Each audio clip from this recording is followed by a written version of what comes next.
चंद्र जय गंगापुत्र वृंद जय जय श्री चैतन्य जय नित्यानंद जय अद्वैत चंद्र जय गौर भक्त वृंद हरे कृष्ण कृष्ण कृष्ण हरे हरे हरे राम राम राम हरे हरे हरे कृष्ण कृष्ण कृष्ण हरे हरे हरे राम राम राम हरे हरे ओम ज्ञानतिमिरन्दस्य ज्ञानाज्ञानाशलाकया चक्षुरुन्मीलितं येन तस्मै श्रीगुरवे नमः श्रीचैतन्यमनोभीष्टं स्थापितं येन भूतले स्वयं रूपकदा मह्यं ददाति सुपदाधिकं वन्देकं श्रीगुरु श्रीयुतापदकमलं श्रीगुरून् वैष्णवां च श्रीरूपं साग्रजातं सगणरघुनाथानितं तं सजीवं साद्वैतं सावधूतं परिजनसहितं कृष्णचैतन्यदेव श्रीराधाकृष्णपादान् शरणगणदा श्रीविशाखानिधां च ये कृष्ण करुणा सिंधु दीनबंधु जगतपदे गोपेश गोपिका कांदा राधा कांदा नमस्तुते तप्त कांचन गौरंगी राधे वृंदावनेश्वरी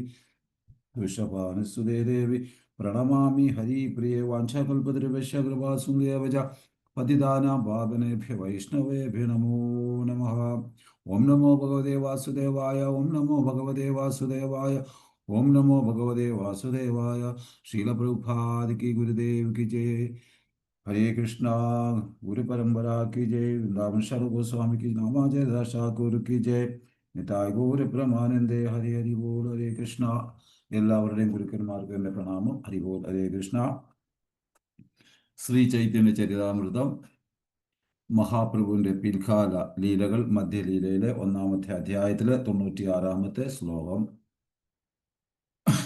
ഗുരുദേവ് ശിവ പ്രഭാത് കി ജയ് പദേന ലീലരസ ദേവതാരസന മാധവപുരീര കഥാ ഗോപാലസ്ഥാപനം ശില പ്രഭാതിന്റെ പദാനുപദ തർജ്ജമ ശ്രദ്ധയോടെ കേൾക്കുക പതേ പോകുന്ന വഴിയിൽ നാനാ വിവിധ ലീലാരസ അതീന്ദ്രിയ ലീലകൾ ദേവ ദർശന ക്ഷേത്രദർശനം പുരീര മാധവേന്ദ്രപുരിയുടെ കഥകൾ ഗോപാലന്റെ സ്ഥാപന പ്രതിഷ്ഠ വിവർത്തനം ശില പ്രഭാത് വിജയ് ജഗന്നാഥ് പുരിയിലേക്ക് പോകുന്ന വഴി ചൈതന്യ മഹാപ്രഭു മറ്റനവധി ലീലകൾ പ്രദർശിപ്പിച്ചു. അവിടുന്ന് വിവിധ ക്ഷേത്രങ്ങൾ സന്ദർശിക്കുകയും മാധവേന്ദ്രപുരിയെ പറ്റിയും ഗോപാല പ്രതിഷ്ഠയെ പറ്റിയുമുള്ള കഥകൾ ശ്രവിക്കുകയും ചെയ്തു. ഈ മാധവപുരി മാധവേന്ദ്രപുരിയാണ്. മറ്റൊരു മാധവപുരി ഗദാധര പണ്ഡിതന്റെ പരമ്പരയിലുള്ള ഒരു ഭക്തന്റെ ആധ്യാത്മിക ഗുരുവും ശ്രീ മംഗളഭാഷ്യം എന്ന ഗ്രന്ഥം രചിക്കുകയും ചെയ്ത മാധവാചാര്യരാണ്. എന്നാൽ ഈ മാധവാചാര്യർ ഈ ശ്ലോകത്തിൽ പ്രതിപാദിച്ചിട്ടുള്ള മാധവേന്ദ്രപുരി അല്ല, മറ്റൊരാളാണ്. ഹരേ കൃഷ്ണ 97 ക്ഷീരച്യുരി കഥ സാക്ഷി ഗോപാല വിവരണ നിത്യാനന്ദ കൈല പ്രഹുര ദണ്ഡഭഞ്ജനം. ക്ഷീര ചുരി കഥ ഖീർ അപഹരിച്ച കഥ സാക്ഷി ഗോപാല വിവരണ സാക്ഷി ഗോപാലന്റെ വിവരണം നിത്യാനന്ദ പ്രഭു കൈല ചെയ്തു.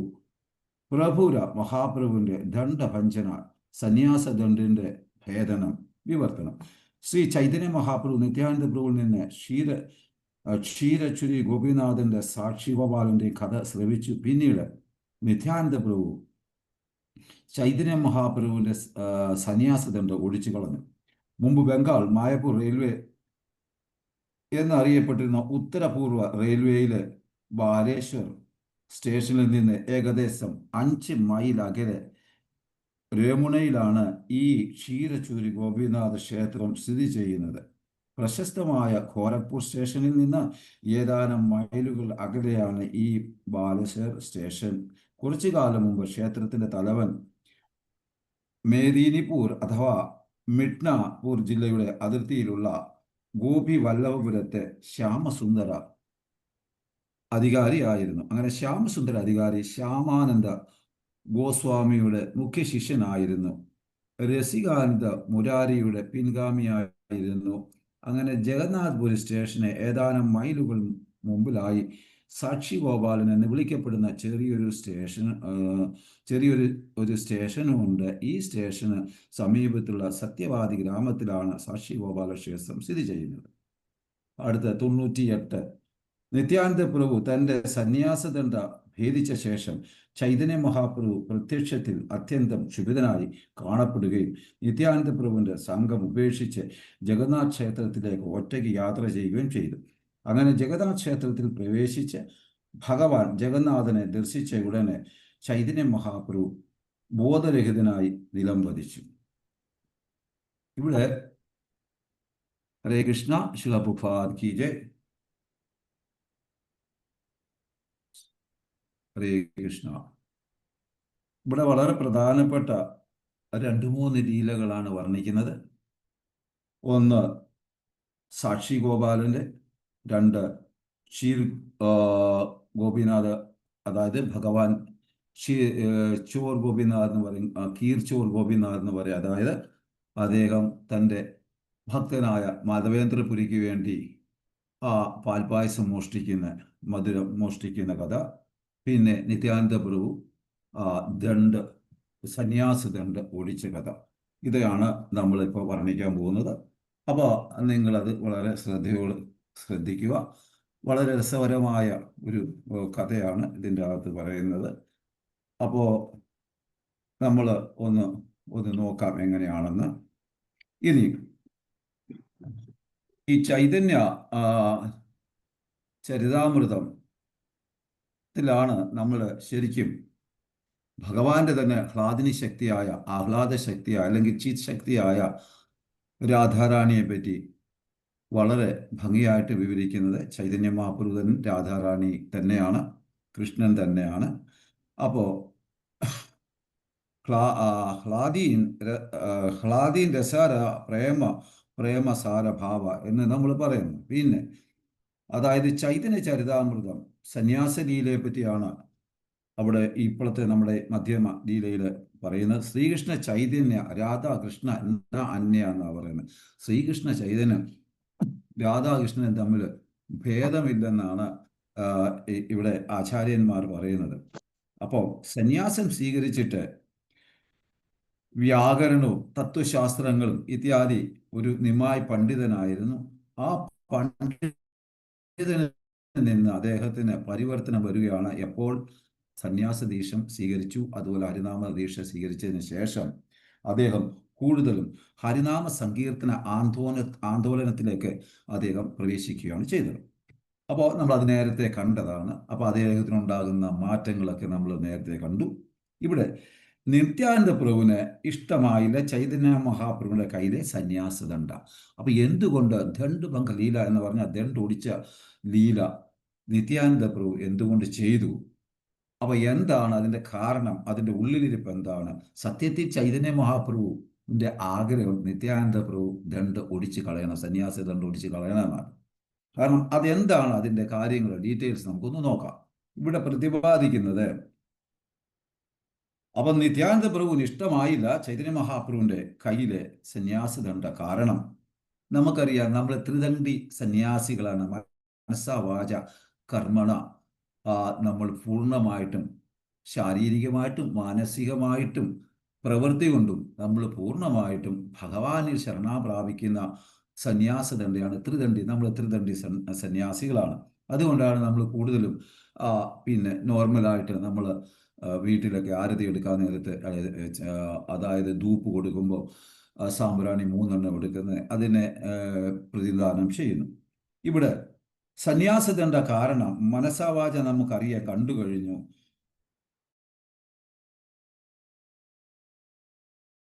എന്ന് വിളിക്കുന്നത്. പക്ഷേ മഹാപ്രഭു സാക്ഷാൽ രാധയും കൃഷ്ണനാണ്. അദ്ദേഹത്തിന്റെ കയ്യിൽ ശരിക്കും ഓടക്കുഴല് ഏന്തി നടക്കുന്ന ആ ആളിന്റെ കയ്യില് എന്തിനാണ് ഒരു സന്യാസദണ്ഡ എന്ന് ഉള്ള ഒരു ചിന്താധാര നിത്യാനന്ദ പ്രഭുവിന്റെ മനസ്സിൽ വരുന്നു. അപ്പം ഇത് നിത്യാനന്ദ പ്രഭുവിന് അറിയാം. അതുമല്ല, സാധാരണഗതിയിൽ ഓടക്കുഴൽ പിടിക്കുന്ന കയ്യില് സന്യാസദണ്ഡി പിടിച്ച് നടക്കുന്നത് കൊണ്ട് കോപം വന്നു നിത്യാനന്ദ പ്രഭുവിന്. അപ്പോൾ ഭഗവാൻ ശ്രീകൃഷ്ണന്റെ കയ്യിൽ സദാ ഓടക്കുഴൽ ഏന്തി നടക്കുന്ന ആ മനോഹരമായ കയ്യില് ഒരു സന്യാസദണ്ഡ സ്വീകരിച്ച് നടക്കുന്നത് കണ്ടപ്പോൾ നിത്യാനന്ദ പ്രഭുവിന് ഒരു ചെറിയ വിഷമം, ദേഷ്യവും ഉണ്ടായി. എന്നാൽ ചൈതന്യ മഹാപ്രഭുവിന്റെ മനസ്സ് നിത്യാനന്ദ പ്രഭുവിന് അറിയാം. അതുകൊണ്ട് സന്യാസദണ്ഡ ഒടിച്ചു മൂന്നായി നദിയിലിട്ടു.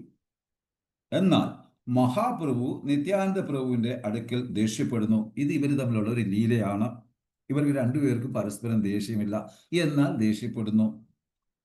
എന്നാൽ ആന്തരികമായി ചൈതന്യ മഹാപ്രഭു സന്തോഷിക്കുകയാണ് ചെയ്തത്.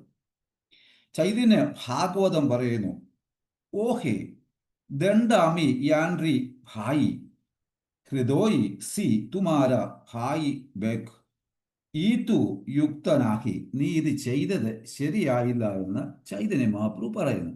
നിത്യാനന്ദ പ്രഭുവിന് ചൈതന്യ മഹാപ്രഭുവിന്റെ ആന്തരിക മൂടറിയാം. കാരണം രാമന്റെ ഹൃദയം ലക്ഷ്മണന് എപ്രകാരം അറിയാമോ അപ്രകാരം നിത്യാനന്ദ പ്രഭു കൃഷ്ണന്റെ അതായത് ചൈതന്യ മഹാപ്രഭുവിന്റെ ഹൃദയ ആന്തരിക ഭാവത്തിന്റെ മൂഡ് വ്യക്തമായിട്ട് അറിയാം. അടുത്ത കാരണം ഭഗവാൻ ഉപയോഗിക്കുന്ന സാധനങ്ങൾ, അതായത് ഭഗവാന്റെ പാരഫേലനി എന്ന് പറയുന്നത് അത് സാധന ജംഗമ വസ്തുക്കൾ കഴിഞ്ഞ ലീലകളിൽ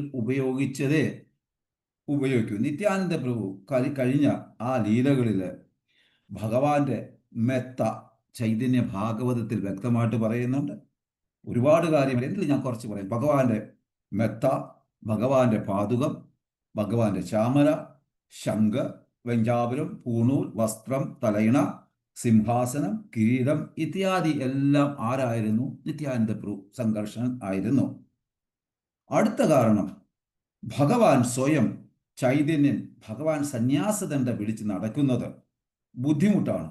അപ്പോൾ ചൈതന്യ മഹാപ്രഭു ഈ സന്യാസദണ്ഡ പിടിച്ച് നടക്കുന്നതൊക്കെ വലിയ ബുദ്ധിമുട്ടാണ്. അതുകൊണ്ട് അതുകൂടെ ഒരു കാരണമാക്കിയാണ് നിത്യാനന്ദ പ്രഭു ഒടിച്ചു കളഞ്ഞത്. അപ്പോൾ ജഗദാനന്ദ പണ്ഡിതന്റെ കയ്യിലാണ് ചൈതന്യ മഹാപ്രഭു ഈ ദണ്ട് കൊടുത്തിട്ട് കുളിക്കാനൊക്കെ ഇറങ്ങിയത്. അപ്പോ മഹാപ്രഭു കുളിക്കാൻ ഇറങ്ങിയത്, ഈ ലീല നടന്നത് ചാന്ദിപൂർ പൂരി ജില്ലയിൽ ഏതാണ്ട് 15 കിലോമീറ്റർ ദൂരെ പൂരിയിൽ നിന്ന് ആ സ്ഥലത്താണ് ഈ ലീലകൾ നടക്കുന്നത്. അപ്പൊ നമ്മൾ ഇനി കാണുന്നത് ചൈതന്യ മഹാപ്രഭുവിന്റെ ഒരു സ്വരൂപം എന്താണെന്ന് നമുക്കറിയാം. ജീവേര സ്വരൂപേ ഹോയ് നിത്യേര കൃഷ്ണദാസ് കൃഷ്ണ തടക ശക്തി ഭേദ അഭേദ പ്രകാശ് സൂര്യ അംശ കിരണ ചായിച്ചേ അഗ്നി ജ്വാല ചായി സ്വാഭാവിക കൃഷ്ണേരധീന പ്രകാരശക്തി ഹായി. അതായത് ജീവാത്മാവിന്റെ സ്വരൂപം കൃഷ്ണന്റെ ശാശ്വത സേവകൻ എന്നുള്ളതാണ്. എന്തുകൊണ്ടെന്നാൽ കൃഷ്ണന്റെ മാർജിനൽ എനർജിയാണ് ജീവാത്മാവ്. എന്നാൽ ഭഗവാനിൽ നിന്ന് വ്യത്യാസമാണ്. എപ്രകാരം സൂര്യനും സൂര്യകിരണവും മാതിരി അപ്രകാരം കൃഷ്ണന് 3 മെയിൻ ശക്തികളുണ്ട്. 1 ആന്തരിക ശക്തി, 2 ബാഹ്യ ശക്തി, 3 സ്ഥടക ശക്തി. അപ്പോൾ സ്ഥടക ശക്തിയായ ജീവാത്മാക്കളായ നമ്മൾ ജീവേര സ്വരൂപം എന്ന് പറയുന്നത് കൃഷ്ണന്റെ ശാശ്വത സേവകൻ ആവുക എന്നുള്ളതാണ്. ഇനി ഇവിടെ നമ്മുടെ ബുദ്ധി ഈ ആത്മീയ നോളജ് മനസ്സിലാക്കുക എന്നത് വളരെ പ്രധാനം ആണ്. എങ്ങനെ എന്ന് നമുക്കൊന്ന് ചിന്തിക്കാം. അതായത് ചൈതന്യ മഹാപ്രഭു സനാതന ഗോസ്വാമിക്കും രൂപ ഗോസ്വാമിക്കും അറിവ് പ്രകാരം പറഞ്ഞു കൊടുത്തു.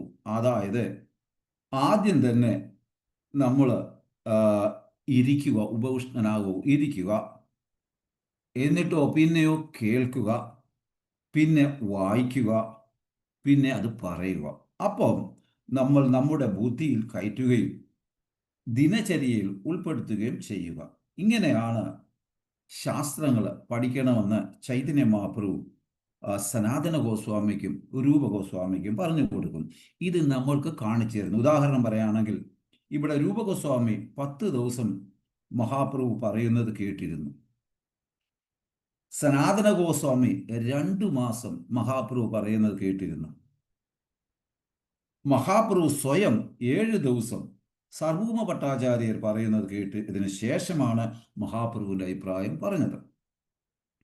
ഇരിക്കൂ, കേൾക്കൂ, ഇതാണ് നമ്മളുടെ രീതി. ഇവിടെ വളരെ പ്രധാനം കേൾവിക്ക് എപ്രകാരം കേൾക്കണം എന്നുള്ളത് ആ ആധ്യാത്മിക പ്രവചനം എപ്രകാരം കേൾക്കണം എന്നുള്ളത് വളരെ വിനമ്രതയോടെ കേൾക്കണം. അപ്പം ഇനിയും പ്രവാചകന് എന്താ വേണ്ടത്? ഹ്യൂമിലിറ്റി വേണം. കാരണം ഞാൻ പറയുന്നത് ഗുരുതത്വത്തിന്റെ കൃപയാലാണ്, എൻ്റെ കഴിവല്ല. ഞാൻ വ്യാസദേവന്റെ പ്രതിനിധിയാണ് വ്യാസാസനത്തിരിക്കുമ്പോൾ എന്നുള്ള ചിന്തയും ആ വ്യക്തിക്ക് ഉണ്ടായിരിക്കണം പ്രഭാഷകന്. കൃഷ്ണൻ വെണ്ണ മോഷ്ടിക്കുന്നു. ഇനി നമ്മൾ അടുത്ത ഒരു ലീല പറയാൻ പോവുകയാണ്. കൃഷ്ണൻ വെണ്ണ മോഷ്ടിക്കുന്നു. ഗോപികളുടെ വീട്ടിൽ നിന്ന് അങ്ങനെ മക്കൻ ചോർ എന്ന പേര് കിട്ടി. വെണ്ണ മോഷ്ടിക്കുന്നത് കൊണ്ടാണ്, ഗോപികളുടെ വീട്ടിൽ നിന്ന് വെണ്ണ മോഷ്ടിക്കുന്നത് കൊണ്ടാണ് കൃഷ്ണന് മക്കൻ ചോർ എന്ന പേര് കിട്ടിയത്. അപ്രകാരം കൃഷ്ണൻ പാൽപായസം മുട്ടിച്ച് തൻ്റെ ഭക്തന് വേണ്ടി, അതുകൊണ്ട് കീർച്ചോർ ഗോപിനാഥൻ എന്ന പേരും കിട്ടി. അപ്പം ഒന്ന് വെണ്ണ മൂട്ടിച്ചത് കൊണ്ടും, രണ്ട് തൻ്റെ ഭക്തന് ആ ഭക്തന്റെ ആഗ്രഹം സാധിക്കാനായിട്ട് പാൽപായസം മോഷ്ടിച്ചതുകൊണ്ട് അദ്ദേഹത്തിന് സ്ഥാനപ്പേര് കിട്ടി, കീർച്ചോർ ഗോപിനാഥൻ എന്ന് കിട്ടി. കാരണം ഗോപാലകൃഷ്ണനായിരുന്നു കീർ മോഷ്ടിക്കുന്നതിന് മുമ്പ് അദ്ദേഹത്തിന്റെ പേര് ഗോപാലകൃഷ്ണൻ ആയിരുന്നു. പിന്നീടാണ് കീർ മോഷ്ടിച്ചതിന് ശേഷമാണ് അദ്ദേഹത്തിന് കീർച്ചോർ ഗോപിനാഥൻ എന്ന് പേര് വന്നത്. ഗോപാലകൃഷ്ണൻ 3 ബെൻഡുള്ള ശ്യാമസുന്ദരൻ ആൾ, കയ്യിൽ ഓടക്കുഴലും, ഭഗവാൻ രാമചന്ദ്രന്റെ രൂപം മാറി ഗോപാലനായി ഉർജയിൽ വന്നു. ശ്രീരാമചന്ദ്രന്റെ രൂപം മാറിയിട്ട് അദ്ദേഹം സാക്ഷാൽ കൃഷ്ണൻ സ്വയം ഗോപാലകൃഷ്ണനായിട്ട് ഉർജയിൽ വരുന്നു. ലളിത സഖി ആ വരുന്ന സമയത്ത് അഷ്ടസഖികൾ എങ്ങനെയാണ് അദ്ദേഹത്തെ സ്വീകരിച്ചത് എന്നുള്ളത് കേൾക്കുക. ലളിത സഖി താമ്പൂലം ഓഫർ ചെയ്തു വലതു കൈകൊണ്ട്. കഴിവതും ഭഗവാന് നിവേദ്യങ്ങളൊക്കെ അർപ്പിക്കുമ്പോഴും എടുത്തു വെക്കുമ്പോഴും വലത് കൈ വേണം ഉപയോഗിക്കാൻ എന്ന് പറയുന്നുണ്ട്. ഇപ്പം ലെഫ്റ്റ് ഹാൻഡ് ആർക്കെങ്കിലും വശമുള്ളെങ്കിൽ അതിപ്പം ഒന്നും ചെയ്യാൻ പറ്റില്ല, സാധാരണഗതിയിൽ പറയാറുണ്ട്. വിശാഖ സഖി ഒരു താലം നിറയെ പഴങ്ങളും വെള്ളവും ഓഫർ ചെയ്തു. ഭഗവാന് ചിത്രസഖി പുഷ്പമാല ഓഫർ ചെയ്തു. ഇന്ദുലേഖ സഖി ഗോപാലന്റെ ചരണസേവയിൽ വ്യാപൃതയായി. ചമ്പകലത സഖി ചാമര സേവ ചെയ്തു. രംഗദേവി ചന്ദന പേസ്റ്റ് ഓഫർ ചെയ്തു ഭഗവാന്. തുംഗവിദ്യ സഖി പുതിയ വസ്ത്രം ഓഫർ ചെയ്തു. സുദേവി പൂമത്ത ഉണ്ടാക്കി ഭഗവാന് കിടക്കാനായിട്ട് പൂമത്ത ഉണ്ടാക്കി ഓഫർ ചെയ്തു. ഈ പ്രകാരം ഗോപാലന് അഷ്ടസഖികൾ സേവ ചെയ്തു. അതായത് രാമചന്ദ്രൻ ഗോപാലനായിട്ട് വന്നപ്പോൾ അഷ്ടസഖികൾ ചെയ്ത സേവകളാണിത്. അപ്പൊ കൃഷ്ണന്റെ അതായത് ഗോപാലന്റെ സുഹൃത്ത് സുഫല, മധുമംഗള, സനന്ദന, വിദാഗ്ധരായും പശുക്കളും ഇനി 13ാമത്തെ സെഞ്ചുറിയിൽ രാജലങ്കുല നരസിംഹൻ കലിംഗയിൽ പിൽഗ്രീമിനായി പോയി. അപ്പൊ പോയ വഴിക്ക് ചിത്രകൂട്ടിലും വിസിറ്റ് ചെയ്തു. രാജാവ് ഗോപാലകൃഷ്ണന്റെ വിഗ്രഹം കണ്ടു, അതിശയിച്ചു. ആരോ പൂജിച്ച വിഗ്രഹം എന്ന് മനസ്സിലായി. പിന്നീടാണ് മനസ്സിലാകുന്നത് ബ്രഹ്മാവ് ദിവസവും പൂജിച്ച വിഗ്രഹമാണ് ഇത് എന്ന ഗോപാലന്റെ വിഗ്രഹം. അന്ന് രാത്രി ഗോപാലകൃഷ്ണൻ രാജാവിന് സ്വപ്ന ദർശനം കൊടുത്തു. പിന്നീട് നിർദ്ദേശിച്ചു, പ്രശസ്തമായ സ്ഥലത്ത് എന്നെ സ്ഥാപിക്കണം, എന്നെ പ്രതിഷ്ഠിക്കണമെന്ന് അദ്ദേഹം രാജാവിന് സ്വപ്നത്തിൽ കൂടി ദർശനം കൊടുത്തു. രാജാവ് തീരുമാനിച്ചു ജഗന്നാഥ് പുരിയിൽ സ്ഥാപിക്കാമെന്ന്. അങ്ങനെ ഗോപിനാഥൻ എന്നാൽ ഗോപികകളുടെ ലോഡ് എന്നാണ് ഗോപിനാഥന്റെ അർത്ഥം. വില്ലേജ് വാസികൾ ഗോപിനാഥന് ഇഷ്ടം പോലെ പാൽ ഓഫർ ചെയ്തു ദിവസവും. 14ാമത്തെ സെഞ്ചുറി ഏതാണ്ട് ഭക്ത മാധവേന്ദ്രപുരി ചൈതന്യ മഹാപ്രഭുവിന്റെ ഗുരുവിന്റെ ഗുരു ശ്രീനാഥ്ജിയെ വർഷിപ്പ് ചെയ്യുന്നു ഗോപാലനെ. ഇപ്പം നഡ്വരനായി വർഷിപ്പ് ചെയ്യുന്നു ഗോവർദ്ധനയിൽ. അപ്പൊ അദ്ദേഹം ഗോപാലൻ ഈ 14ാമത്തെ സെഞ്ചുറിയിൽ ഗോവർദ്ധന തട്ടിലായിരുന്നു. ഇപ്പോൾ അത് നട്വരനായിട്ട് വർഷിപ്പ് ചെയ്യുന്നു. ഗോപാലനെ തണുപ്പിക്കാനായിരുന്നു ചന്ദന പേസ്റ്റ് വേണം, അതിനായി പൂരിയിൽ പോയി. അപ്പോൾ വളരെ പ്രാധാന്യമുള്ള ഒരു സംഭവം പറയുന്നത് എന്താന്ന് വെച്ചാൽ, ലോഹ വിഗ്രഹത്തിന് ഭഗവാന് പ്രാണനുണ്ട്. അപ്പോൾ അദ്ദേഹത്തിന് ചൂട് സമയത്ത് ഭയങ്കരമായിട്ട് ചൂടെടുക്കും. ആ സമയത്ത് ഭക്തർ അതിൻ്റെ ഇത് സ്വപ്നത്തിൽ പറയുകയാണ് മാധവേന്ദ്രപുരിയോട്, എനിക്ക് ഭയങ്കര ചൂടാകുന്നു. ഗോപാലൻ പറയുന്നു, എനിക്ക് അതുകൊണ്ട് എൻ്റെ ദേഹം തണുപ്പിക്കാനായിട്ട് ചന്ദന ലേപനം ചെയ്യണമെന്ന്. അപ്പോൾ അദ്ദേഹം അത് കാരണം അന്ന് തൊട്ട് നമ്മൾ ഭഗവാന്റെ വിഗ്രഹത്തിന് ചന്ദന ലേപം 21 ദിവസം ആ ചൂട് സമയത്ത് ചെയ്യും, പുരട്ടും. അപ്പോൾ ഓഫർ ചെയ്യുമെന്ന് മനസ്സിൽ അപ്പോൾ അങ്ങനെ ഇരിക്കുന്ന സമയത്ത് തണുപ്പിക്കാനായി ചന്ദന പേസ്റ്റ് വേണം, അതിനായി പൂരിയിലോട്ട് പോകും. അപ്പോൾ ഗോപിനാഥനെ ദർശിക്കുകയും ചെയ്യാം എന്ന് വിചാരിച്ചു അദ്ദേഹം.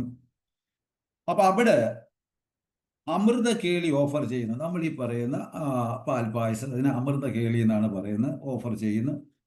ഇതിന്റെ രുചി ഒന്ന് അറിഞ്ഞാൽ കൊള്ളാമെന്ന് മാധവേന്ദ്രപുരിക്ക് ഒരാഗ്രഹം വന്നു. കാരണം എനിക്ക് ഉണ്ടാക്കി കൊടുക്കാമല്ലോ എന്ന്. എന്നാൽ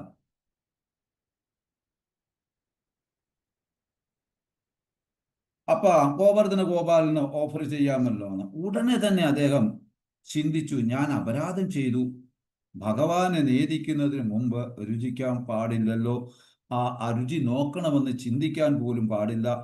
ആയതിനാൽ അദ്ദേഹം അവിടുന്ന് പോയി. അപ്പൊ അദ്ദേഹത്തിന്റെ മനസ്സിൽ, ഞാൻ അപരാധം ചെയ്തതാണല്ലോ, ഭഗവാൻ ഓഫർ ചെയ്യുന്ന ഭോഗം എനിക്ക് രുചിച്ചോ, അതിനു മുമ്പ് രുചിക്കണമെന്നോ കാണാൻ പാടില്ല. അതുകൊണ്ടാണ് മണമൊക്കെ അടിക്കാതിരിക്കാൻ വേണ്ടിയും ആ രുചിക്കണമെന്നുള്ളൊരു തോന്നൽ ഉണ്ടാകാതിരിക്കാനും വേണ്ടിയാണ് നമ്മൾ ഓഫർ ചെയ്യാൻ കൊണ്ടുപോകുമ്പം അടച്ചു വേണം കൊണ്ടുപോകാൻ എന്ന് സാധാരണഗതിയിൽ പറയുന്നത്. അങ്ങനെയാണ് നമ്മൾ ചെയ്യുന്നതും. ആയതിനാൽ അദ്ദേഹം ഒഫൻസ് ചെയ്തു എന്നുള്ള വിഷമത്തിൽ അദ്ദേഹം അവിടുന്ന് പോയി. പക്ഷേ ഭഗവാൻ കൃഷ്ണൻ ആയത് കാരണം തൻ്റെ ഭക്തരുടെ ആഗ്രഹം സാധിച്ചു കൊടുക്കാനായിട്ട് അദ്ദേഹം ആഗ്രഹിച്ചു. ഇവിടെ ഭഗവാൻ അമൃത കലി ഒരു കപ്പ് ഭഗവാൻ മോഷ്ടിച്ച് കർട്ടന്റെ പുറകിൽ വെക്കുന്നു. അൾത്താരയുടെ കർട്ടന് പുറകിൽ വെച്ചു. അന്ന് രാത്രി പൂജാരിക്ക് സ്വപ്ന ദർശനം കൊടുത്തു.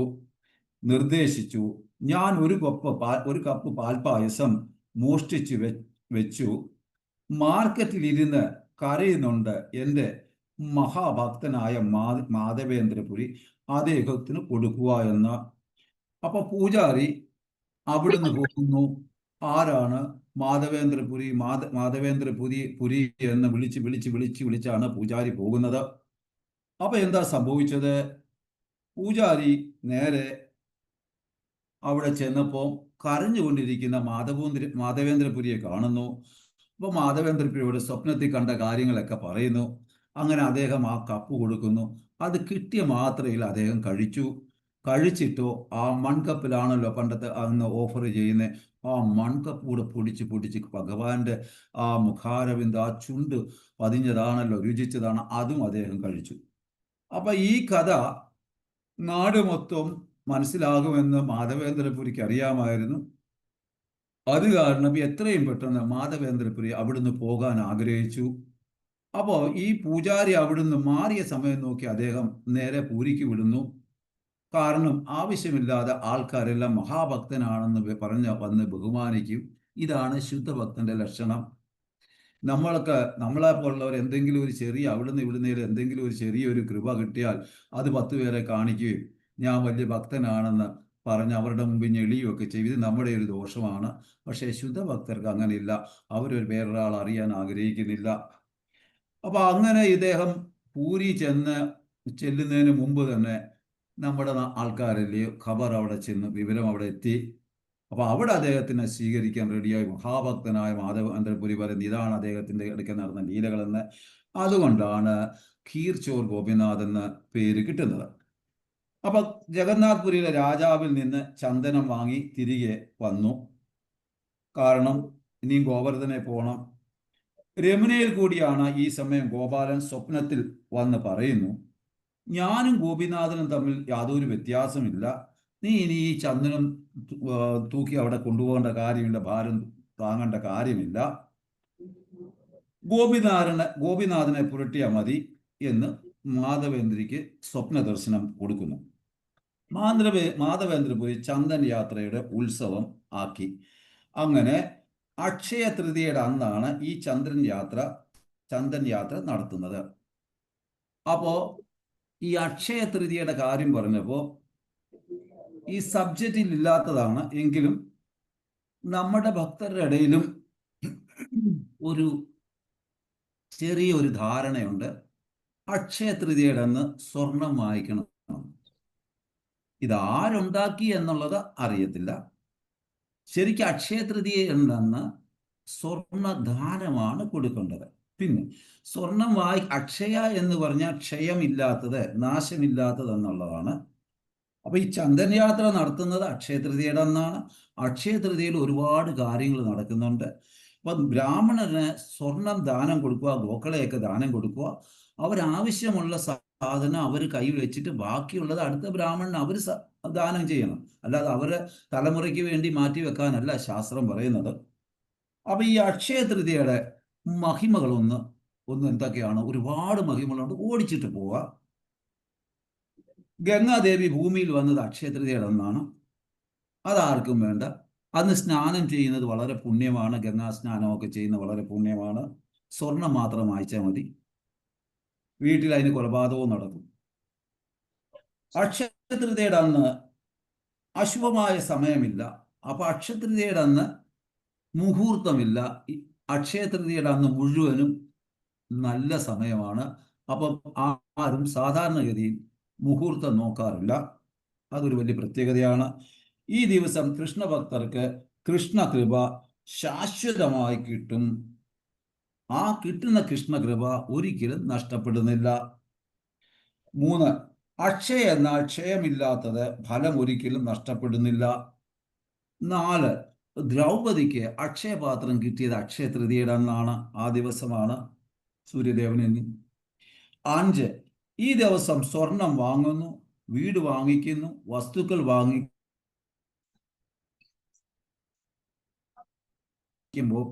അത് കുറച്ചു കാലം നീണ്ടു നിൽക്കും മറ്റുള്ളതിനേക്കാളും. കാരണം അക്ഷയ തൃതീയയുടെ അന്നായതുകൊണ്ട്. അല്ലാതെ ശാശ്വതമല്ല പൂർണ്ണമായിട്ടും.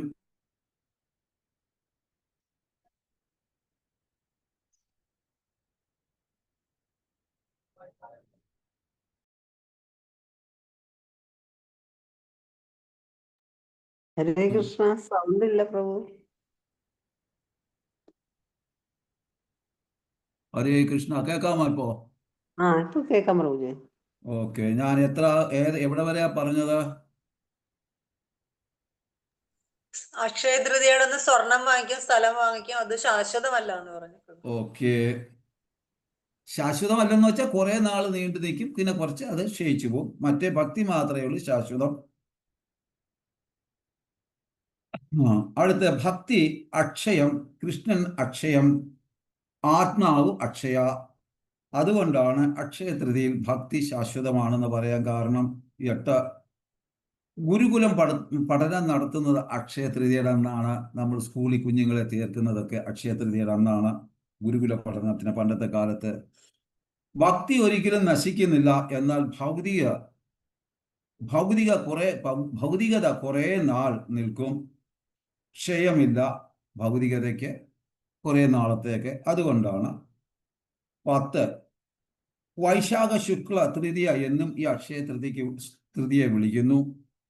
11, വ്യാസദേവൻ തൻ്റെ മുഖാരവിന്ദത്തിൽ കൂടി മഹാഭാരതം പറഞ്ഞ് ദിവസവും ഗണപതി എഴുതിയ ദിവസവും ഈ അക്ഷയ തൃതീയയുടെ അന്നാണ്. 12, പരശുരാമൻ ജനിച്ചത് പ്രകടമായത് അക്ഷയ തൃതീയയുടെ അന്നാണ്. 13, ഭഗവാന്റെ ശരീരത്തിൽ ചന്ദനം 21 ദിവസം പുരട്ടുന്ന അക്ഷയ തൃതീയ തൊട്ട് ആ 21 ദിവസം ഭഗവാന്റെ ശരീരം തണുപ്പിക്കുന്നു ഭക്തര്. 14, ത്രേതായുഗം തുടങ്ങുന്നത് അക്ഷയ തൃതീയയുടെ അന്നാണ്. 15, സുദാമ കൃഷ്ണനെ കാണുന്ന ദിവസം ദ്വാരകയിൽ പോയി, അതും അക്ഷയത്രിയാണ്. ഇനിയും കിടക്കുന്ന ഒരുപാട്. എനിക്ക് ഒരെണ്ണം കൂടെ സംശയമുണ്ട്, സമയമില്ലായിരുന്നു. അതായത് ഈ ഇതുണ്ടല്ലോ, നമ്മൾ പാലാഴി കടഞ്ഞതും അക്ഷയതൃതിയുടെ അന്നാണെന്ന് തോന്നുന്നു. കുറെ സാധനങ്ങൾ വന്ന് ഒരു സംശയമുണ്ട്, അത് നിങ്ങളൊന്ന് നോക്കിയില്ല. ഇങ്ങനെ ഒരുപാട് കാര്യങ്ങൾ ഇവിടെ ഒരുപാട് കാര്യങ്ങളുണ്ട്. ഈ അക്ഷയതൃതിയുടെ അന്ന് സ്വർണം വായിക്കുക മാത്രമല്ല എന്നുള്ളത് നമ്മുടെ ഭക്തരെങ്കിലും ഒന്ന് മനസ്സിലാക്കിയാൽ നല്ലതായിരിക്കും. ഇത് സ്വർണ്ണ കച്ചവടക്കാർ ചെയ്യുന്ന ഒരു ട്രാപ്പാണെന്നാണ് എനിക്ക് തോന്നിയിട്ടുള്ളത്. ഹരേ കൃഷ്ണ, ഞാൻ അതിലോട്ട് കൂടുതൽ പോകുന്നില്ല. നിങ്ങൾ വേണേ എന്നെ കല്ലെടുത്തെറിയാനുള്ള മനസ്സുണ്ടാകും. Okay, Hare Krishna, thank you. അപ്പൊ ഇവിടെ രാധാറാണിയുടെ ഈ പൗഗണ്ഡ്ര ലീലയെ പറ്റി ഒന്ന് പറയാം. നല്ലൊരു രസമുള്ള ഒരു ലീലയാണ്. കാരണം ചൈതന്യ ചരിതാമൃതം പഠിതാത്മാക്കൾ ഇതെല്ലാം അറിഞ്ഞിരിക്കണം. കാര്യം ഏത് ഭാവത്തിൽ കൂടിയാണ് നമ്മൾ പോകുന്നത്. ചൈതന്യ മഹാപ്രഭുവിനെ പറ്റി നമ്മൾ അറിയുമ്പോൾ ആരാണ് ചൈതന്യ മഹാപ്രഭു എന്ന് നമുക്കറിയാം. രാധയും കൃഷ്ണനും കൂടെ ചേർന്നതാണ്. അത് നമ്മൾ മനസ്സിലാക്കണം. ഏറ്റവും ശ്രേഷ്ഠമായ പദവിയാണ്, ഏറ്റവും ശ്രേഷ്ഠമായത് പ്രേമഭക്തിയാണ്. അപ്പൊ അതെന്താണെന്ന് ഈ ലീലയിൽ കൂടി നമുക്ക് മനസ്സിലാക്കാൻ സാധിക്കും. രാധാറാണിയുടെ പൗഗണ്ഡ സമയത്ത് നടന്ന ലീലയാണ്. രാധയുടെ അടുക്കൽ പറയുന്നു, ഇനി പൗഗണ്ഡ എന്ന് പറഞ്ഞാൽ 6 തൊട്ട് 10 വയസ്സ് വരെയുള്ള സമയത്തിനും, കുമാര എന്ന് പറഞ്ഞാൽ 1 തൊട്ട് 5 വയസ്സുള്ള സമയവും, കൈശോര എന്ന് പറഞ്ഞാൽ 10 തൊട്ട് 15 വയസ്സ് വരെയുള്ള സമയത്തിനെയാണ്. ഇങ്ങനെ 3ആയിട്ടാണ് കൃഷ്ണന്റെ രാധയുടെയും ലീലയില് ഈ വയസ്സിനെ വിഭജിച്ചിരിക്കുന്നത്. കൗമാര, പൗഗണ്ഡ, കൈശോര, ഇങ്ങനെയാണ് തിരിച്ചിരിക്കുന്നത്. ഇനി പറയുന്നുണ്ട്, രാധാറാണിയുടെ അടുക്കൽ കൃഷ്ണൻ പറയുന്നു, ആര് എന്നെ ഭജിക്കുന്നുവോ അവർ ആദ്യം രാധേ നിന്നെ ഭജിക്കണം. അപ്പൊ ഏതൊരു വ്യക്തി എന്നെ ഭജിക്കുന്നു അവർ രാധേ ആദ്യം നിന്നെ ഭജിക്കണം. അതുകൊണ്ടാണ് നമ്മൾ ഹരേ എന്ന് പറഞ്ഞ രാധാറാണിയാണ്. ഹരേ കൃഷ്ണ കൃഷ്ണ കൃഷ്ണ ഹരേ ഹരേ, ഹരേ രാമ രാമ രാമ ഹരേ ഹരേ. ആദ്യം നമ്മൾ ഭജിക്കുന്നത് രാധാറാണിയാണ് എന്ന് കൃഷ്ണൻ പറയുന്നുണ്ട്. എങ്കിൽ മാത്രമേ അവർക്ക് റിസൾട്ട് കിട്ടൂ എന്ന് ഭഗവാൻ ശ്രീകൃഷ്ണൻ പറയുന്നു. ഇനി നീ എൻ്റെ ഭാവയായാണ് രാധ, എൻ്റെ സന്തോഷമാണ് നിന്റെ സന്തോഷം. നീ ഗോപാംഗനയാണ്, യശോദമായേക്കാളും ശ്രേഷ്ഠമാണ്. യശോദ നിന്റെ അമ്മയല്ലയോ എന്ന് രാധാറാണി കൃഷ്ണനോട് ചോദിക്കുന്നു. അതെ, അമ്മയാണ്. പിന്നെ എന്തിനാ ഞാൻ ശ്രേഷ്ഠമെന്ന് നീ പറയുന്നത്? അപ്പൊ കൃഷ്ണൻ പറയുന്നു, നിനക്ക് പെട്ടെന്ന് മനസ്സിലാക്കും, ഞാൻ യശോദമായെ കൊണ്ട് നിന്റെ കാല് പിടിപ്പിക്കും എന്ന് പറയുന്നു. രാധാറാണി പറയുന്നു, ആവശ്യമില്ലാത്തത് നീ പറയരുത് കൃഷ്ണ, പാപമാണ് എന്നൊക്കെ പറയുന്നുണ്ട്. ഇവിടെ ആ ലീലയാണ് പറയാൻ പോകുന്നത്. വൃജഗോപികൾ രാധയും കൃഷ്ണനെയും ഒരു വീട്ടിൽ അവരുടെ ലീലകൾ ആടാനായിട്ട് രാധയും കൃഷ്ണന്റെയും യൂണിയൻ ഗോപികളുടെ കൃഷ്ണനും ആ വീടിന്റെ പരിസരത്ത് നൃത്തം തുടങ്ങി. അപ്പൊ രാധാകൃഷ്ണന്റെ ലീലകൾ ആടാനായിട്ട് അവരെല്ലാവരും കൂടി ഒരു വീട്ടിൽ ഹാജരാകുകയും ആ ഗോപികകളും കൃഷ്ണനും രാധയും എല്ലാം ആ വീട്ടില് നൃത്തം ആടാൻ തുടങ്ങി. ഈ സമയം അവിടെ യശോദമായി വരുന്നു. കൃഷ്ണനും ഗോപികളുടെയും നൃത്തം കണ്ട് ഏതു തരത്തില് പ്രവൃത്തിയാണ് ഇത്? എൻ്റെ ഗോപാൽ, യശോദമായി പറയുവാണ്, എൻ്റെ ഗോപാൽ പശുവിനെ മേയിച്ച് ക്ഷീണിച്ചു വന്നതാ. എനിക്കറിയാം, എല്ലാ ദിവസവും ഇത് നിങ്ങൾ ചെയ്യുന്നതാണ്. ഇത് നല്ല സ്വഭാവമല്ല. ഒരു കാരണവശാലും മേലിൽ ഇത് തുടങ്ങരുത് എന്ന് യശോദമായി പറയുന്നു ഗോപികളുടെ എല്ലാം അവരുടെ അടുക്കൽ. രാധാറാണി ഈ സമയത്ത് ഒന്നും പറയുന്നില്ല. ഗോപികൾ പറയുന്നെന്നാൽ, യശോദമാത, നിങ്ങളുടെ ഗോപാൽ കാലിമേച്ച് ക്ഷീണിച്ച് മെത്തയിൽ കിടന്നുറങ്ങുന്നുണ്ടായിരിക്കും, പോയി നോക്കാം എന്ന് ഗോപികൾ പറഞ്ഞു. ഈ കൃഷ്ണൻ നിങ്ങളുടെ മകനല്ല, നിങ്ങളുടെ വീട്ടിൽ പോയി നോക്കൂ, ഉറങ്ങുകയായിരിക്കും കൃഷ്ണൻ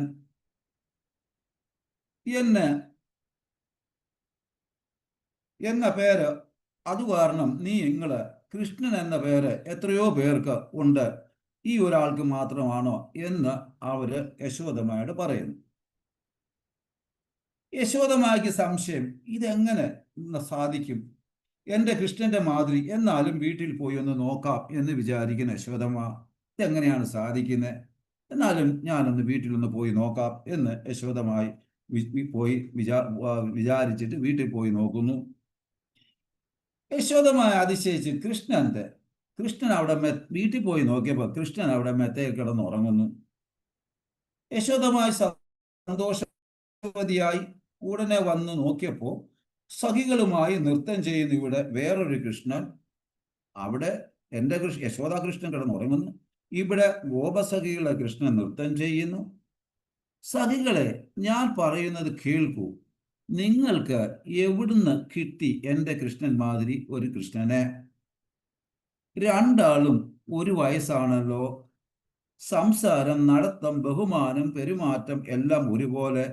ശരീരത്തിന്റെ നിറവും ഒരുപോലെ. എനിക്ക് വലിയ പ്രേമം തോന്നിക്കുന്ന ഈ കുട്ടിയെ കണ്ടപ്പോൾ അവനോട്, നിങ്ങളുടെ കൃഷ്ണനെയും കൊണ്ട് എൻ്റെ വീട്ടിൽ വരിക, രണ്ട് കൃഷ്ണനുമായി നമുക്ക് ഒന്നിച്ച് നൃത്തം ചെയ്യിക്കാം. കൃഷ്ണനും കൂട്ടുകാർക്കും നൃത്തം കഴിഞ്ഞാൽ എൻ്റെ കൃഷ്ണനെ എൻ്റെ വീട്ടിൽ നിർത്തൂ, നിങ്ങളുടെ കൃഷ്ണനെയും കൊണ്ട് പോകൂ എന്ന് യശോദമായി ഒരു സജഷൻ വെക്കുന്നു. ഗോപികകളും അവരത് സ്വീകരിക്കുന്നു, രാധാറാണിയും ഗോപികളും. അപ്പൊ ഇവിടെ രാധാറാണി അപ്പോഴാണ് പറയുന്നത്, ഇത് ശരിയല്ല, നിങ്ങളുടെ കൃഷ്ണന് ക്വാളിറ്റി ഒരിക്കലും ഇല്ല, ഞങ്ങളുടെ കൃഷ്ണന് നല്ല മാതിരി ക്വാളിറ്റി ഉണ്ട്, നിങ്ങളുടെ കൃഷ്ണന് പ്രേമതത്വമില്ല, പശുവിനെ മേയ്ക്കാൻ മാത്രം അറിയാം, ഞങ്ങളുടെ കൃഷ്ണന് പുരുഷരത്നമാണ്, ഞങ്ങളുടെ കൃഷ്ണൻ പുരുഷോത്തമനാണ്, യോഗി ഋഷികൾ ജ്ഞാനികൾ എല്ലാവരും ഞങ്ങളുടെ കൃഷ്ണന്റെ പാദപൂജ ചെയ്യുന്നു, പാദത്തെ പൂജിക്കുന്നു എന്ന് രാധാറാണി പറയുന്നു. ഞങ്ങളുടെ കൃഷ്ണൻ അസുരന്മാരെ വധിക്കുന്നു, ബ്രഹ്മാവിന്റെ തെറ്റിതിരുത്തുന്നു, ബ്രഹ്മാണ്ടം സൃഷ്ടിക്കുന്നു എന്നൊക്കെ രാധാറാണി ഇവിടെ പറയുന്നു. അപ്പൊ യശോദ വീണ്ടും പറയുന്നു, എൻ്റെ മകനും ഇതുപോലെ ചെയ്യും, എല്ലാ ബ്രജവാസികൾക്കും അറിയാം ഇതെല്ലാം, എൻ്റെ മകൻ ചെയ്യുന്ന കാര്യങ്ങളെല്ലാം. എൻ്റെ മകന് 3 ദിവസം പ്രായമായപ്പോൾ ഭൂതനെ വധിച്ചു, ശകടാസുരനെ വധിച്ചു, തൃണാവർത്തനെ വധിച്ചു, യശോദനന്ദൻ ഇത്യാദി പ്രവർത്തികൾ എല്ലാവർക്കും അറിയാം, യശോദനന്ദൻ ചെയ്യുന്ന പ്രവർത്തികൾ എന്ന്. രാധ, നീ വലിയ വർത്താനമൊന്നും പറയണ്ട എന്ന് യശോദമായി പറയുന്നു. അപ്പൊ രാധാറാണി പറയുന്നു, ഇതെല്ലാം സാധാരണയാണ്, എന്നാൽ ഏത് കൃഷ്ണനാണ് ശ്രേഷ്ഠ ഗുണമുള്ളത് എന്ന് നമുക്ക് ഒന്ന് ചെക്ക് ചെയ്യാം. ഇനിയും ഞങ്ങളുടെ കൃഷ്ണനെ തിരിച്ചറിയാൻ വേണ്ടി അപ്പൊ ഗോപസ്ത്രീകളോട് രാധാറാണി പറഞ്ഞു, ഈ രണ്ട് കൃഷ്ണനും കൂടെ നൃത്തം ചെയ്യുമ്പോൾ ഏതാണ് നമ്മുടെ കൃഷ്ണൻ എന്ന് നമുക്ക് അറിയാൻ പ്രയാസമാണ്, തിരിച്ചറിയാൻ. അതുകൊണ്ട് നമുക്കൊരു കാര്യം ചെയ്യാം, നമ്മുടെ കൃഷ്ണന് ഒരു പൊട്ടിട്ട് കൊടുക്കാം ചന്ദനം കൊണ്ട്. അങ്ങനെ തലയിൽ മാർക്കിടുന്നു. രാധാറാണി ചന്ദനം കൊണ്ട് ഒരു പൊട്ടിട്ടു. ഈ പൊട്ട് കണ്ടാൽ അവർക്ക് തോന്നിയത് പുറയിൽ നിന്ന് നോക്കുമ്പോൾ ഒരു ചന്ദ്രമായി ഉദിച്ചു വരുന്നതായിട്ടാണ് തോന്നുന്നത്. സഖികളോട് പറയുന്നു, നിങ്ങൾ നോക്കണം, ചന്ദനത്തിന്റെ പൊട്ടുള്ളതാണ് നമ്മുടെ കൃഷ്ണൻ എന്ന് രാധാറാണി പറയുന്നു. അപ്പൊ കൃഷ്ണനെ തിരിച്ചറിയാൻ വേണ്ടിയാണ് ആ പൊട്ടിട്ടത്. അങ്ങനെ രാധാറാണിയും സഖികളും കൃഷ്ണനും യശോദയുടെ വീട്ടിലേക്ക് പോകുന്നു. യശോദ കാണുന്നു, യശോദ കൃഷ്ണൻ ഉറങ്ങുന്നതാണ്. അവിടെ യശോദ കൃഷ്ണൻ കട്ടിലിൽ കിടന്ന് ഉറങ്ങുന്നുണ്ട്. രണ്ട് കൃഷ്ണനും കൂടി നൃത്തം തുടങ്ങി. രണ്ട് കൃഷ്ണനെയും നീലമണിയായി കാണുന്നു. എല്ലാവരും അതിശയിച്ചു നൃത്തം കണ്ട്. അതിമനോഹരമായ ഒരു ഈവനിങ് ആയിരുന്നു അവിടെ, ഭയങ്കര രസമുണ്ടായിരുന്നു എല്ലാവർക്കും. പെട്ടെന്ന് യശോദ കൃഷ്ണൻ ഗോപികളുടെ ശരീരത്തിലേക്ക് ലയിച്ചു. ആ നൃത്തത്തിന്റെ ഇടയിൽ പെട്ടെന്ന് യശോദ കൃഷ്ണൻ ഗോപികളുടെ ശരീരത്തിലേക്ക് ലയിച്ചു, ഒരു കൃഷ്ണനായി മാറി. അപ്പൊ അവിടെ ഒരു കൃഷ്ണനെ ആയുള്ളൂ. നൃത്തം അവസാനിച്ചു. രാധാറാണിയും സഖികളും അവരുടെ കൃഷ്ണനുമായി പോകാൻ തുടങ്ങി. അപ്പോ യശോദ കരയാൻ തുടങ്ങി. എവിടെ എൻ്റെ കൃഷ്ണൻ? എവിടെ പോയി എൻ്റെ കൃഷ്ണൻ? നിങ്ങൾ എൻ്റെ കൃഷ്ണനെ തിരികെ തരുക എന്ന് പറഞ്ഞ് രാധാറാണിയോട് ഗോപികകളോടും യശോദമായി കരയാൻ തുടങ്ങി. രാധാറാണി പറയുന്നു, എവിടുന്ന് കൊണ്ടുതരും? നിങ്ങളുടെ കൃഷ്ണന്, ഈ കൃഷ്ണൻ നിങ്ങളുടെ കൃഷ്ണന്, ഈ കൃഷ്ണൻ ഞങ്ങളുടെ ജീവനാണ്. ഈ കൃഷ്ണൻ നിങ്ങളുടെ മകനല്ല. നോക്കൂ, ഞങ്ങൾ മാർക്ക് ചെയ്തത് കണ്ടോ എന്ന് യശോദമായുടെ രാധാറാണി പറയുന്നു. എനിക്ക് ഒന്നും അറിയുമില്ല, യശോദമായി പറയുന്നു. നൃത്തത്തിന്റെ ഇടയിൽ കൃഷ്ണനെ ഒളിപ്പിച്ച് നിങ്ങൾ, രാധ, നിനക്ക് ഒരുപാട് ട്രിക്ക് അറിയാമെന്ന് എനിക്കറിയാം. അപ്പൊ നിങ്ങൾ എവിടെയോ എൻ്റെ കൃഷ്ണനെ ഒളിപ്പിച്ചതാണെന്ന് യശോദമായി പറയുന്നു. രാധാറാണി പറയുന്നു, ഈ പരിസരം മതിൽ കെട്ടി തിരിച്ചതല്ലേ, എവിടെ പോയി ഒരു കൃഷ്ണൻ എന്ന്? യശോദമായുടെ ശബ്ദമിടറി, എനിക്ക് 5-7 കുട്ടികളില്ല. അവന്റെ അച്ഛന്റെയും അമ്മയുടെയും സ്വത്താണ്. ഒരേ ഒരു കുട്ടിയേ ഉള്ളൂ ഞങ്ങൾക്ക്. എന്റെ ജീവൻ പോകുന്ന മാതിരി തോന്നുന്നു. ദയവായി എന്റെ കൃഷ്ണനെ തിരികെ തരിക രാധേ, എന്റെ ജീവൻ രക്ഷിക്കൂ രാധേ എന്ന് പറഞ്ഞ് കരയാൻ തുടങ്ങി. ഞാൻ നിന്റെ കാല് പിടിക്കാം എന്ന് രാധാറാണിയോട് യശോദമായി പറയുന്നു. രാധേ, എന്റെ കൃഷ്ണനെ എനിക്ക് തരൂ, ഞാൻ നിന്റെ കാല് പിടിക്കാമെന്ന്. എന്റെ കൃഷ്ണനെ തിരികെ തരൂ എന്ന് പെട്ടെന്ന് ഞാൻ ദിവസവും നിന്റെ ദാസിയാകാം എന്നും പറഞ്ഞ് യശോദമായി ബോധം കെട്ടി താഴെ വീഴുന്നു. കൃഷ്ണൻ ഇത് കേട്ട മാത്രയിൽ രാധാറാണിയെ നോക്കി ഒന്ന് ചിരിച്ചു. രാധാറാണി പറയുന്നു, യശോദ മാതാജി, നിങ്ങൾ ബ്രിജയിലെ റാണിയാണ്. നിങ്ങൾ എൻ്റെ മുതിർന്ന അമ്മ മാതിരിയാണ്, എൻ്റെ വല്യമ്മയാണ്. എൻ്റെ കാല് പിടിക്കുന്നത് വലിയ പാപമാണ്, അങ്ങനെ ചെയ്യരുത് എന്ന് രാധാറാണി പറയുന്നു. യശോദ പറയുന്നു, എൻ്റെ കൃഷ്ണനെ തിരികെ തന്നാൽ എല്ലാ അപരാധവും ഇല്ലാതാകും എന്ന് പറഞ്ഞ് ബോധം കെട്ട് വീഴുകയാണ്. അപ്പോ രാധ കൃഷ്ണന്റെ അടുക്കൽ പറയുന്നു, രാധ കൃഷ്ണന്റെ അടുക്കൽ പറയും, ഞാൻ എന്ത് ചെയ്യാൻ? യശോദാ മാതാവിന്റെ മുന്നിൽ, നിന്റെ മുന്നിൽ, യശോദമാ നിന്റെ മുന്നിൽ കൃഷ്ണ മരിക്കും. ഞാൻ പറയുന്നു, കൃഷ്ണൻ പറയുന്നു, ഞാൻ പറയുന്നു, യശോദമാ മരിക്കില്ല. രാധ, നീ വിഷമിക്കേണ്ട. ഒരു കാര്യം ചെയ്യൂ, യശോദയുടെ ചെവിയിൽ പറയൂ, നിങ്ങളുടെ കൃഷ്ണൻ തിരികെ വന്നു എന്ന് കൃഷ്ണൻ രാധാറാണിയോട് പറയുന്നു. രാധാറാണി ബോധം കെട്ട് കിടന്ന യശോദമായുടെ ചെവിയിലേക്ക് പറയുന്നു, നിങ്ങളുടെ കൃഷ്ണൻ തിരികെ വന്നു എന്ന്. കൃഷ്ണ എന്ന് കേട്ട മാത്രയിൽ എഴുന്നേറ്റ്, എവിടെ എൻ്റെ കൃഷ്ണൻ എന്ന് രാധാറാണി പറയുന്നു. നിങ്ങളുടെ കൃഷ്ണൻ ഞങ്ങളുടെ കൃഷ്ണനുമായി നൃത്തം ചെയ്ത് ക്ഷീണിച്ചത് കൊണ്ട് നിങ്ങളുടെ കൃഷ്ണന്റെ ബെഡിൽ പോയി കിടന്ന് ഉറങ്ങുമായിരിക്കാം. രാധാറാണി കള്ളം പറയത്തില്ല എന്ന വിശ്വാസത്തോടു കൂടി യശോദമായി ഓടി ബെഡ്റൂമിൽ നോക്കി. യശോദ കൃഷ്ണനെ എടുത്ത് ഉമ്മയോടുമ്മ കൊടുത്തു. ഗോപികകൾ അവരുടെ വീട്ടിലും തിരികെ പോയി. അപ്പൊ ഈ ലീല എന്താണെന്ന് വെച്ച് കഴിഞ്ഞാൽ നാം ഓരോരുത്തരും മനസ്സിലാകുന്നത്, ചൈതന്യ ചരിതാമൃതം പഠിക്കുന്ന വ്യക്തികള് ചൈതന്യ മഹാപ്രഭുവിന്റെ, രൂപഗോസ്വാമിയുടെ, സനാതന ഗോസ്വാമിയുടെ, ശതഗോസ്വാമികളുടെ, ആചാര്യന്മാരുടെ കാൽപാദങ്ങൾ പിന്തുടരുന്ന വ്യക്തികള് ഈ ഭാവം മനസ്സിലാക്കി വേണം ചൈതന്യ ചരിതാമൃതം പഠിക്കാൻ എന്ന്. കാരണം ഏറ്റവും ശ്രേഷ്ഠമായ വഴിയിൽ കൂടിയാണ് നമ്മൾ പോകുന്നത്. അപ്പോൾ അതിൻ്റെ ഒരു മാന്യത നമ്മൾ പുലർത്തണം എന്ന് പറയാൻ വേണ്ടിയിട്ടാണ്. അപ്പോൾ ഇവിടെ പിന്നെ സാക്ഷി ഗോപാലൻ്റെ കഥ അത് പറയാൻ സമയമില്ല, എങ്കിലും ഓടിച്ചെന്ന് പറയാം. നമുക്കറിയാം, പണ്ട് പൂരിയിലെല്ലാം നടന്നാണ് പൊക്കോണ്ടിരുന്നത്, വൃന്ദാവനം വരെ, പൂരി വൃന്ദാവനമൊക്കെ. അപ്പോൾ അങ്ങനെ ഒരു സമയത്ത് നടന്ന്, ഞാൻ ഓടിച്ച് പറയുകയാണ്, അതിന് ഇതുപോലെ ഡീറ്റെയിൽസ് ആയിട്ട് പറയുന്നില്ല, സമയമില്ലാത്തത് കൊണ്ട്. അപ്പൊ എന്താണെന്ന് വെച്ച് കഴിഞ്ഞാൽ ഒരു ബ്രാഹ്മണൻ പോയി. ആ സമയത്ത് പ്രായമുള്ള ഒരു ബ്രാഹ്മണൻ, ചെറുപ്പക്കാരനായ ഒരു ബ്രാഹ്മണൻ, പക്ഷെ ബ്രാഹ്മണരിലും വലിയ കുലമഹിമയില്ലാത്തവരും ശ്രേഷ്ഠരായവരും ശ്രേഷ്ഠത കുറഞ്ഞതും ഒക്കെ ഉള്ളവരുണ്ടല്ലോ. അപ്പൊ അദ്ദേഹം വലിയ സമ്പന്നനൊന്നും ഇല്ലായിരുന്നു. ഈ ചെറുപ്പക്കാരൻ, പ്രായമുള്ള ആൾ, വലിയ കുലമഹിമയും ആഠ്യത്വവും ഒക്കെയുള്ള ബ്രാഹ്മണ ശ്രേഷ്ഠനായിരുന്നു. പക്ഷെ എന്നാൽ ഈ പ്രായം ചെന്ന ആളിനെ ഒരുപാട് രീതിയിൽ ദർശനത്തിനും നടന്നു പോകുന്നതിലും ഒക്കെ ഈ ചെറുപ്പക്കാരൻ സഹായിച്ചു.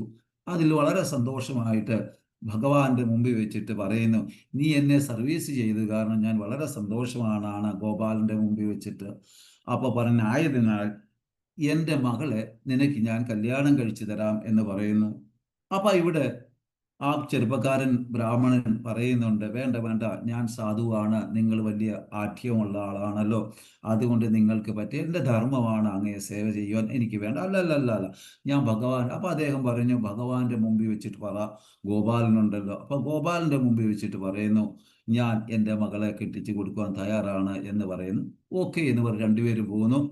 ഇദ്ദേഹം, ഈ പ്രായമുള്ള ആള് തിരികെ വരുന്ന വീട്ടിൽ വരെ കൊണ്ട് എത്തിച്ചിട്ടാണ് അദ്ദേഹം പോകുന്നത്. വീട്ടിൽ വന്ന് കാര്യങ്ങളൊക്കെ പറഞ്ഞപ്പോൾ വീട്ടിൽ മകനും ഭാര്യയും ഒന്നും സമ്മതിച്ചില്ല. അപ്പം അദ്ദേഹം പ്ലേറ്റ് മാറ്റി അങ്ങ് തിരിഞ്ഞു.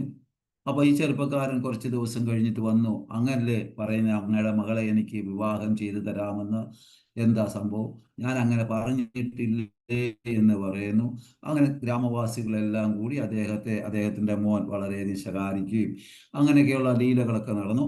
അദ്ദേഹം നേരെ ഗോപാലൻ്റെ അടുക്കൽ ചെന്ന് പറയുന്നു, നിന്റെ മുമ്പിൽ വെച്ചിട്ടാണ് പറഞ്ഞത്, നീ അതുകൊണ്ട് സാക്ഷിയായിട്ട് വന്ന് പറയണം, നീയാണ് സാക്ഷി ഗോപാല എന്ന് പറയുന്നു. അങ്ങനെ ഗോപാലൻ പോകുന്നു. ഗോപാലനും ഈ ചെറുപ്പക്കാരൻ ബ്രാഹ്മണനുമായിട്ടൊരു ഒരു ഒരു ഒരു ഒരു ധാരണയെത്തുന്നു. ഞാൻ നിന്റെ പുറകെ വരും, നീ മുമ്പിലോട്ട് പോകണം, ഒരു കാരണവശാലും എന്നെ തിരിഞ്ഞു നോക്കാൻ പാടില്ല, നീ എവിടെ വെച്ച് തിരിഞ്ഞു നോക്കുന്നോ ഞാൻ അവിടെ നിൽക്കും. അപ്പം ഞാൻ എങ്ങനെ നീ എൻ്റെ കൂടെ വരുന്നുണ്ടെന്ന് അറിയുമ്പം എൻ്റെ ചിലങ്കയുടെ ശബ്ദം കേൾക്കും, അപ്പം അറിയാം ഞാൻ നിൻ്റെ കൂടെ ഉണ്ടെന്ന്. അപ്പം ബ്രാഹ്മണൻ മുമ്പിൽ പോകുന്നു. ഭഗവാൻ ഗോപാലൻ തൻ്റെ ചില കൊണ്ട് ജിൽ ജിൽ ജിൽ ജിൽ ജിൽ ശബ്ദം കേട്ട് നടക്കുന്നു. ആ ചിലങ്കയുടെ ശബ്ദം ശ്രദ്ധിച്ചുകൊണ്ട് ചെറുപ്പക്കാരൻ ബ്രാഹ്മണൻ നടക്കുന്നു.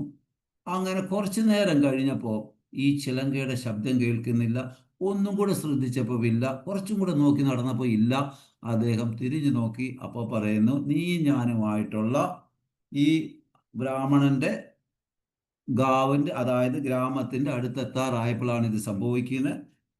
കണ്ടീഷൻ നീ മുടക്കി, ആയതിനാൽ ഞാൻ ഇവിടെ നിൽക്കുന്നു, നീ പോയി അവരെ വിളിച്ചോണ്ട്. അപ്പം ചോദിക്കുന്നു, നീ അങ്ങെങ്ങും പോകത്തില്ലല്ലോ? ഇല്ലില്ല, ഞാൻ ഇവിടെ തന്നെ നിൽക്കാമെന്ന്. അങ്ങനെ അദ്ദേഹം പോയി പറഞ്ഞു, ഗോപാലൻ വന്നിട്ടുണ്ട്. ഗോപാലൻ പറയും. അപ്പോൾ നാട്ടുകാരും കുടുംബക്കാരും എല്ലാവരും കൂടെ വരുന്നു. അങ്ങനെ ഗോപാലനോട് ചോദിക്കുന്നു. ഗോപാലൻ പറഞ്ഞ് എൻ്റെ മുമ്പിൽ വെച്ചാണ് പറയുന്നത്.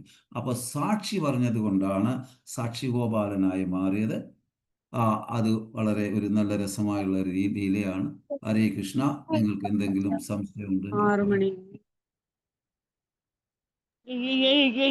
ഇനി എത്ര ശ്ലോകം പഠിപ്പിച്ചത്?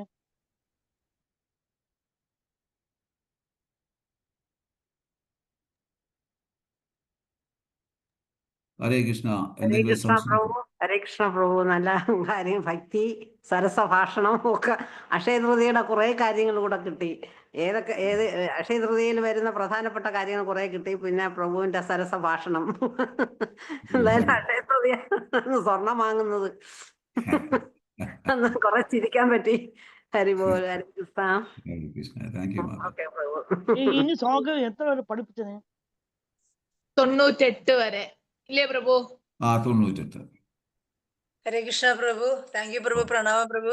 ഇത്രയും നല്ല ലീലകളൊക്കെ വളരെ രസമായിട്ട് പറഞ്ഞു തന്നതിന് വളരെ നന്ദി പ്രഭു. അതുപോലെ അക്ഷയ തൃതീയയെ കുറിച്ച് ഒരുപാട് കാര്യങ്ങൾ പറഞ്ഞു തന്നു. ആകെ തലയിൽ മനസ്സിലാക്കിയേക്കണ കുറച്ച് കാര്യങ്ങൾ ഇതിൽ വന്നപ്പം മനസ്സിലായിട്ടുണ്ട്. എങ്കിലും ആ സ്വർണത്തിന്റെ കാര്യം വളരെ പ്രാമുഖ്യത്തോടെ കടക്കണ ഒരു കാര്യമാണ്. അത് പ്രഭു എടുത്ത് പറഞ്ഞു.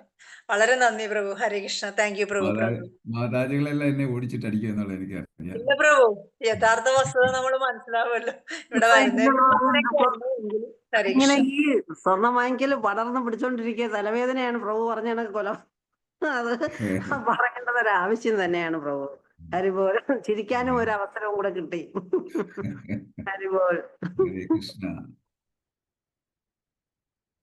ശരി, എന്നാൽ വൈഷ്ണവേഭ്യോ നമോ നമഃ. താങ്ക് യു പ്രഭു. ഹരേ കൃഷ്ണ. ഗുരുദേവ് ശ്രീ പ്രഭുപാദ കി ജയ്. ജയ് ജയ്. ചൈതന്യ ലീല കി ജയ്.